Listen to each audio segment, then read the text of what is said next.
স্বাধীনতার ঘোষক জিয়া, লাও লাও লাও সালাম। আন্দোলনে আমরা হাসিনার পতন চেয়েছি, আল্লাহর রহমতে হাসিনার পতন হয়েছে। এই আন্দোলন শুরু হয়েছে স্বৈরাচার বিরোধী হাসিনার পতনের জন্য 15 বছর আগ থেকে। এই আন্দোলনের সমাপ্তি টেনেছে বাংলাদেশের তরুণ টকবগে যুবক ছাত্রদের হাত ধরে। আমরা শান্তিতে নিশ্চিন্তে ঘুমাতে চাই, বিএনপির এটাই হলো এখন মুখ্য কর্মসূচি। 18 বছর পর গণতন্ত্র পুনরুদ্ধারের আন্দোলন করেছি। যে গণতন্ত্র পুনরুদ্ধারের যে আন্দোলনে আমরা হাসিনার পতন চেয়েছি, আল্লাহর রহমতে হাসিনার পতন হয়েছে। ছাত্র জনতার বিপ্লবে হাসিনার পতন হয়েছে। আমরা স্বাধীন একটা রাষ্ট্র চেয়েছি, আমাদের স্বাধীন রাষ্ট্র হয়েছে। এখন জনগণ ভোট দেওয়ার অধিকার পাবে, জনগণ ভোট দিবে। ভোটের মাধ্যমে যেই দল আসবে আমরা ওই দলকে স্বাগতম জানাবো। এই আন্দোলন শুরু হয়েছে স্বৈরাচার বিরোধী হাসিনার পতনের জন্য 15 বছর আগ থেকে। এই আন্দোলনের সমাপ্তি ঘটেছে, শুরু হয়েছে বিএনপির হাত ধরে। এই আন্দোলনের সমাপ্তি টেনেছে বাংলাদেশের তরুণ টকবগে যুবক ছাত্রদের হাত ধরে। অতএব এই আন্দোলন বাংলাদেশের ছাত্র জনতা, রাজনৈতিক দল সকলের আন্দোলনের আত্মত্যাগের, জীবন ত্যাগের প্রতিদান এবং ফসল। এই আন্দোলন আমাদের এখনো শেষ হয়ে যায়নি। এই আন্দোলনের দ্বিতীয় পর্বে আছি আমরা, দ্বিতীয় ধাপে।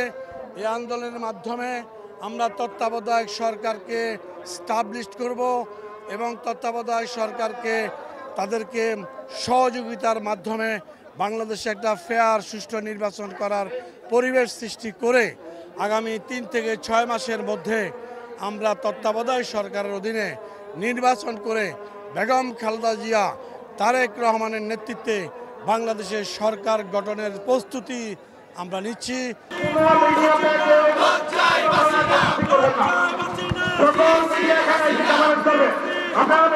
আমি প্রথমেই এই গণতান্ত্রিক আন্দোলনে ছাত্র জনতা যে যারা শহীদ হয়েছেন তাদের আত্মার মাগফিরাত কামনা করছি।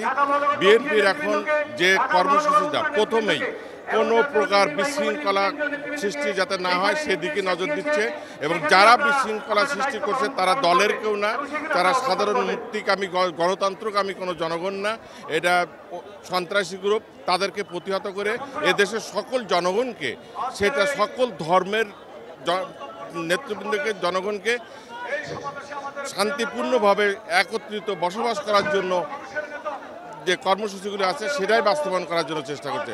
আপনি, আমি, আমাদের সকলের, আমরা সকলেই শান্তিপ্রিয় মানুষ। আমরা শান্তিতে নিশ্চিন্তে ঘুমাতে চাই, বিএনপির এটাই হলো এখন মুখ্য কর্মসূচি।